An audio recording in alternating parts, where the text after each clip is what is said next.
최고위원회의를 소개합니다. 오늘은 고노회찬 의원을 국회에 연결해 있습니다. 고인을 마지막 가는 길을 국회의원님들께서 함께 대응해 주시기 바랍니다. 한평생 힘없는 노동자와 서민을 위해서 그들의 아픔을 대변한 그의 감명 깊은 삶을 우리는 잊지 않고 기억해야 할 것입니다. 그가 이루지 못한 공정한 사회의 꿈을 우리가 개성해서 약자의 권익을 보호하고 또 그가 발휘했던 법안들 노력이 헛되지 않도록 할 책무가 우리에게 남겨져 있습니다. 다시 한번 고인의 명복을 빕니다.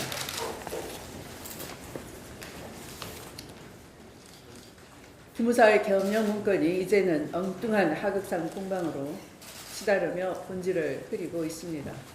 그것이 애초부터 들통날 경우에 기무사가 해오던 버릇과 습관이 아니었나 생각합니다. 이 혼돈에서 빨리 벗어나서 기무사가 왜 무엇 때문에 그런 쿠데타를 엄모하고 기획했는지 다시 헌정질서를 유린하려고 했는지 진상규명이 우선되어야 한다고 생각합니다. 사실 돌이켜 생각해보면 박근혜 대통령은 자신의 죄를 덮기 위해 여러 꼼수를 부려왔습니다. 2016년 10월 24일 느닷없는 예산시정연설에서 대헌 카드를 꺼냈던가 하면 또 12월 1일 이미 국회가 12월 2일 또는 12월 9일로 탄핵 발의를 예정하고 있던 그 직전에는 4월 말 하야하고 6월에 조기 대선 치르겠다라고 새누리당 지도부에 하명을 해서 새누리당 당론이 채택되기도 했던 것입니다. 이렇게 시시때때로 호시탐탐 자신의 책임을 회피하려 한 박근혜와 최순실의 치마폭 뒤에 숨어서 누가 어느 시점에 이런 엄청난 쿠데타를 모의하고 기획했는지 밝혀야 할 것입니다. 명령에 살고 명령에 죽는다는 군이 그렇게 셀프 쿠데타를 엄모하고 흔적을 지운다고는 생각지 않습니다. 반드시 누군가의 승인과 명령이 있었다라고 보는 것이 합리적입니다. 탄핵 기각을 기점으로 해서 박근혜를 위한 친위 쿠데타를 모의한 정치 세력과 군내 세력들 언제 어디서 어떻게 모의하고 사고를 어떻게 처리하려고 했는지 밝혀야 하는 것입니다. 그것이 밝혀짐으로써 비로소 국민 주권이 사수되는 것입니다. 무관 시민의 생명에 총뿌리를 겨누는 중대한 권력형 범죄, 우리는 그런 기억을 가지고 있습니다. 현대사를 피로 물들였던 다시는 되풀이돼서는 안 될 군사 쿠데타 음모는 그래서 명명백백하게 밝혀야 하는 것입니다. 그런데 지금 국회 국방에서 벌어지고 있는 일은 국방장관과 기무사 출신 증인들의 거짓말 논란으로 본질 흐리기를 하고 있는 것입니다. 다시 분명히 말씀드립니다. 기무사 계엄령 문건의 본질은 기무사를 중심으로 한 정치 군인과 그 배후의 정치 세력이 시민을 상대로 장갑차와 총뿌리를 겨누어 국권을 찬탈하려 했다는 강한 의혹이 있는 것이고 그 진상을 가려내는 것이 먼저 할 일입니다. 기무사 문건이 담고 있는 반헌법, 반민주, 반시민적인 경악스러운 행태에 대해서는 반드시 그 지시자와 작성병이 실제 이행 준비 등을 철저히 밝혀내야 하는 것입니다. 그 모에 가담했던 모든 사람들을 지비고하를 막론하고 찾아내 엄벌로 다스려 역사의 정의를 바로 세워야 하는 것입니다. 기무사가 장관 탓으로 본질을 흐리려 할수록 기무사에 대한 국민적 불신은 더욱 높아갈 것입니다. 지금은 철저한 자기 반성과 진실 규명에 대한 협력만이 기무사가 다시 태어날 길이라는 점을 분명히 깨닫기 바랍니다.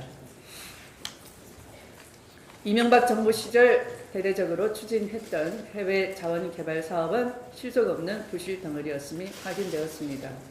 해외 자원 개발 혁신 TF는 석유공사와 가스공사, 광물자원공사 3사의 손실액이 15조 9천억 원, 부채가 15조 9천억 원, 부채가 51조 5천억 원이라고 밝혔습니다. 국민의 혈세 수십조 원을 공중에 날린 이명박 정부의 자원 외교는 자해 외교라고 불러야 할 판입니다.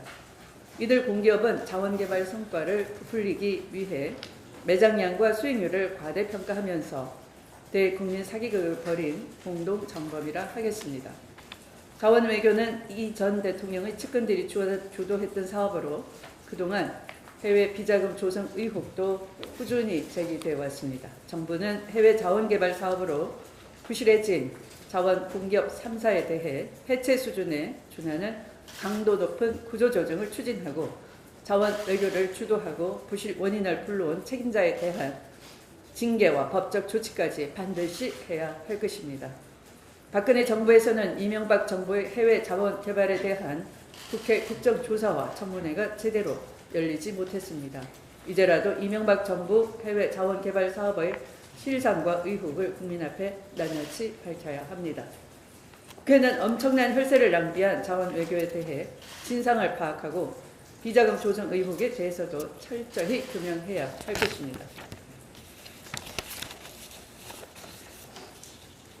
오늘은 정전협정이 체결된 지 65주년이 되는 날입니다.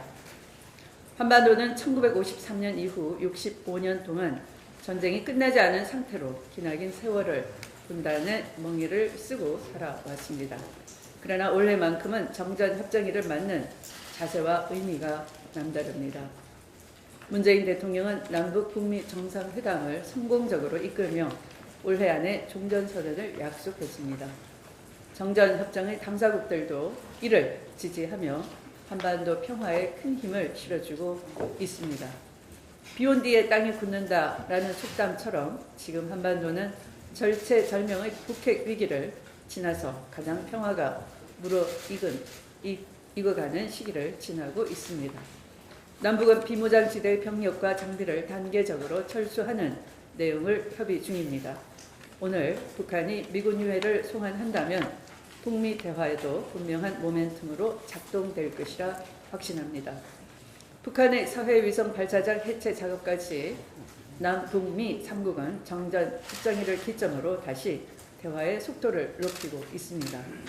오늘 정전협정 65주년이 어렵사리 만들어 온 한반도 평화 국면의 의미를 되새기는 계기가 되길 바랍니다. 말씀을 마치겠습니다.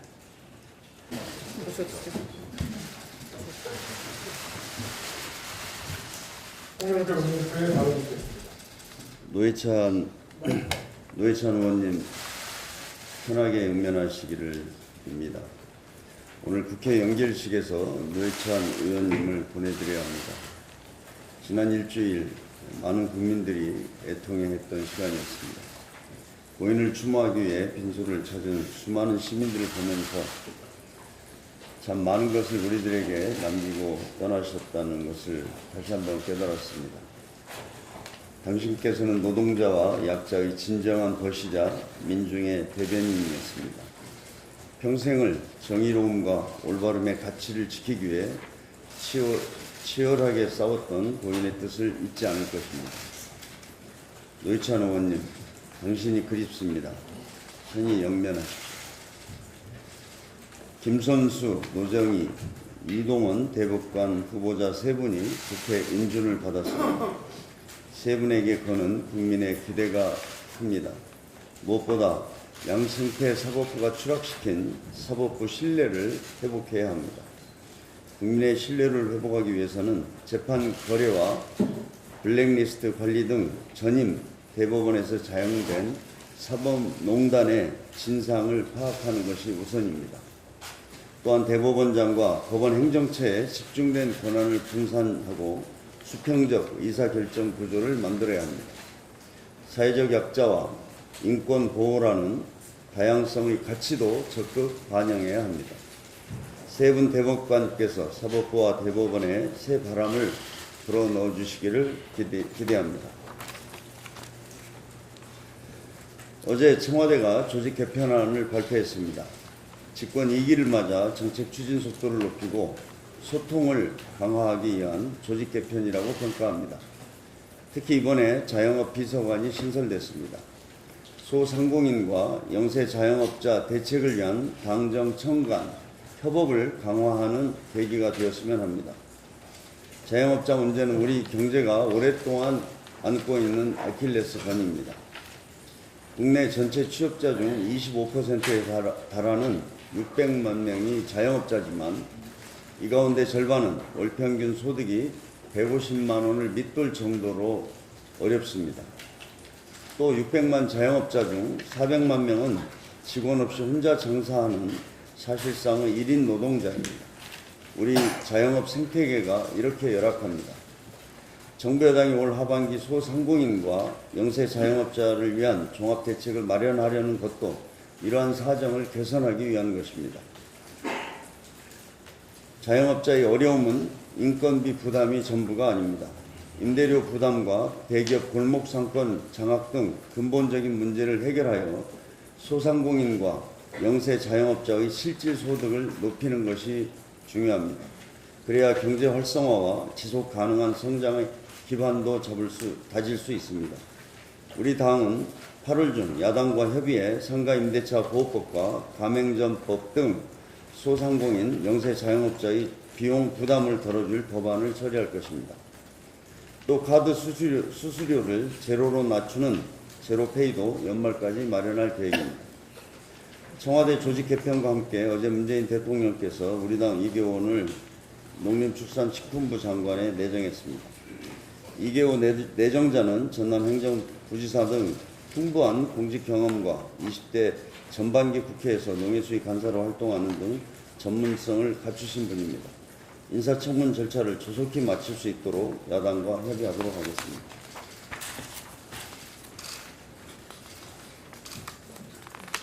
기무사 개헌 문건의 본질을 흐리려는 시도가 계속되고 있습니다. 일부 야당과 보수 언론이 어제도 이번 사건을 하극상과 진실 공방으로 몰아가려 시도하고 있습니다. 국방부 장관이 잦은 사태와 해임 결의안까지 언급하면서 분기강 회의의 문제로 관심을 돌리려 하고 있습니다. 그러나 어제 대통령께서 강조하셨듯이 이번 사건의 본질은 개헌 문건의 진실을 밝히는 것입니다.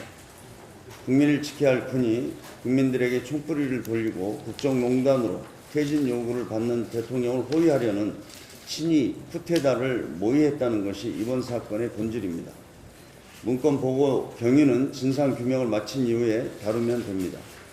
지금 국방부 특수단과 군검 합수단의 수사가 빠르게 진행되고 있습니다.